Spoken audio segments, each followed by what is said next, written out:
आज मैं रामायण की ऐसी रहस्यमय घटना के बारे में बताने जा रहा हूँ जिसे आप लोगों को सुनकर बहुत ही आश्चर्य होगा। ग्रंथों से हमें यही जानकारी आज तक मिलती आ रही है कि सीता माता मिथिला नरेश राजा जनक की बेटी हैं। हालांकि राजा जनक को वे धरती की गोद से मिली थी, लेकिन उन्हें राजा जनक की ज्येष्ठ पुत्री होने का दर्जा प्राप्त है। इस सच्चाई से इतर एक और सच्चाई है जिसके मुताबिक सीता लंका नरेश रावण की पुत्री थी। आपको यकीन ना आएगा, लेकिन तमाम ग्रंथों से यह निचोड़ निकला है कि माता सीता रावण की पुत्री थी। वाल्मीकि रामायण के उत्तरकांड में 17वें सर्ग में सीता जी के बारे में विवरण मिलता है। इस विवरण में बताया गया है कि सीता जी पूर्व जन्म में वेदवती नाम की कन्या थी। सिर्फ सीता के अपहरण के कारण ही राम के हाथों रावण की मृत्यु हुई थी। यह उस समय की बात है जब भगवान शिव से वरदान और शक्तिशाली खड्ग पाने के बाद रावण और भी अधिक अहंकार से भर गया था। वह पृथ्वी से भ्रमण करता हुआ हिमालय के घने जंगलों में जा पहुंचा। वहां उसने एक रूपवती कन्या को तपस्या में लीन देखा। कन्या के रूप रंग को देखकर रावण उस पर मोहित हो गया और उसने उस कन्या की तपस्या भंग करते हुए उसका परिचय जानना चाहा। काम वासना से भरा हुआ रावण के अचंभित करने वाले प्रश्नों को सुनकर उस कन्या ने अपने परिचय देते हुए रावण से कहा कि हे राक्षस राज, मेरा नाम वेदवती है। मैं परम तेजस्वी महर्षि कुशध्वज की पुत्री हूँ। मेरे वयस्क होने पर देवता, गंधर्व, यक्ष, राक्षस, नाग सभी मुझसे विवाह करना चाहते थे, लेकिन मेरे पिता की इच्छा थी कि समस्त देवताओं के स्वामी श्री विष्णु ही मेरे पति बने। मेरे पिता की इस इच्छा से क्रुद्ध होकर शंभु नामक दैत्य ने सोते समय मेरे पिता की हत्या कर दी और मेरी माता ने भी पिता के वियोग में उनकी जलती चिता में कूदकर अपनी जान दे दी।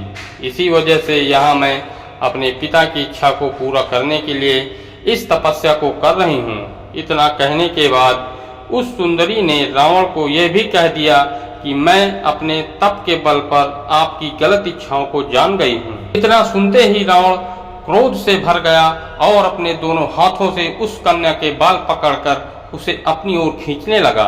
इससे क्रोधित होकर अपने अपमान की पीड़ा की वजह से वह कन्या दशानन को यह शाप देते हुए अग्नि में समा गई कि मैं तुम्हारे वध के लिए फिर से किसी धर्मात्मा पुरुष के पुत्री के रूप में जन्म लूंगी। महान ग्रंथों में शामिल दुर्लभ ग्रंथ रावण संहिता में इसका उल्लेख मिलता है कि दूसरे जन्म में वही तपस्वी कन्या एक सुंदर कमल से उत्पन्न हुई और जिसकी संपूर्ण काया कमल के समान थी। इस जन्म में भी रावण ने फिर से उसे पाना चाहा, अपने बल के दम पर प्राप्त करना चाहा और उस कन्या को लेकर वो अपने महल में जा पहुंचा, जहां ज्योतिषों ने उस कन्या को देखकर रावण को यह कहा कि यदि यह कन्या इस महल में रही तो अवश्य ही आपकी मौत का कारण बनेगी।